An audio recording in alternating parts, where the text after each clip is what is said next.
Hi, I'm Carrie, and you probably found this video because you are having an issue with the SRX navigation screen in the Cadillac. And I just purchased my SRX used. It's a 2014. It is right now the end of September of 19. So we did some research when we were looking for this vehicle and noticed that there were a lot of videos and information out there that this navigation screen is a known issue with Cadillac. And the replacement is fairly simple, although some people have paid upwards of $1,500 to have the unit replaced. What they did was they had gel in the navigation screen where you would touch, and that gel is dried out.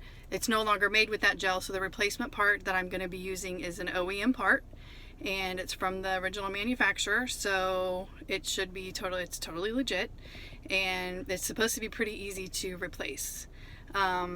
I love this SRX, even without the navigation screen. It's still a great vehicle, but you do lose some of the options of having some of the things that you want to control, like your radio.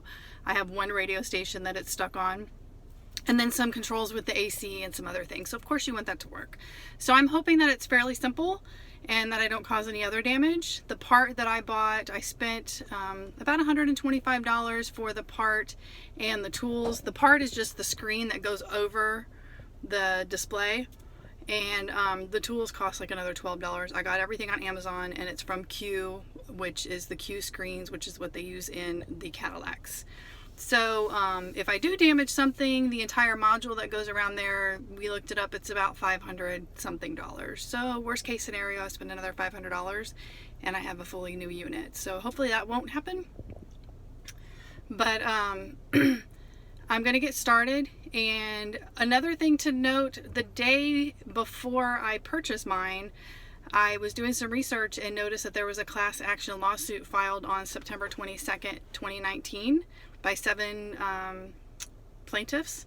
And so who knows what's going to happen with that. Hopefully people will get their money back because it wasn't covered under warranty, stuff like that. And it was so expensive to replace the whole unit instead of just the screen. So I found that on carcomplaints.com, I believe. If you do a search on the class action lawsuits with this model, I'm sure it will come up in Google or whatever. So full disclosure, I was an aircraft electrician for several years in the Air Force. So I'm familiar with how planes work. Cars aren't much different, so I'm familiar with tools and being careful and all that stuff. So I don't think that I'm going to have any problems with this, but I don't think you have to be this advanced to know what you're doing in order to do this work. So I am going to try to keep track of how long it takes me. Hopefully I don't have any issues. I have most of my tools ready to go. It's obviously getting dark out, so I don't want to be out here much longer. And I will show you my screen so that you can see what happened with ours. We did buy it in this condition, and I'm hoping that this fixes it. I did a hard reset. There's videos out there on how to do that. So I know that the system's working. It's just not working correctly because of the cracks. So if you just have a frozen screen, then you can do a hard reset. Look up the video. It's very, very easy. And then I'm not going to film me doing the repair. There's other videos out there, so you can easily go do a search and you can find out how to do that. So I am going to take a shot of the screen, show you what it looks like now. And then I will hopefully be back and show you how beautiful it is once it's repaired. Thank you. So this is what the screen looked like when we purchased the vehicle. And obviously, I've only had this car for about 2 or 3 days. So if you look down here at the bottom, this is probably a button that's used quite a bit.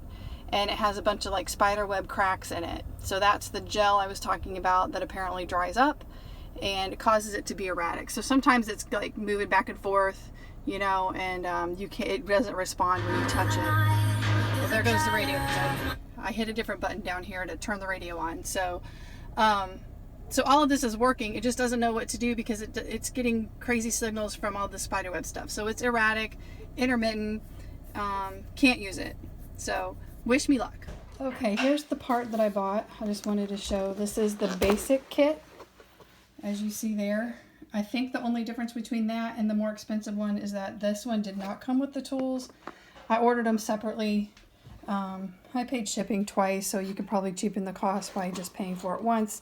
But I think the only difference is the tools. I'm not sure if anybody else knows the answer out there and the difference. You can leave comments below. And here is the screen that I'm going to be using. And I have the unit right here. So my next step is to work on that and then install it in the car and hopefully be all finished and everything will be great.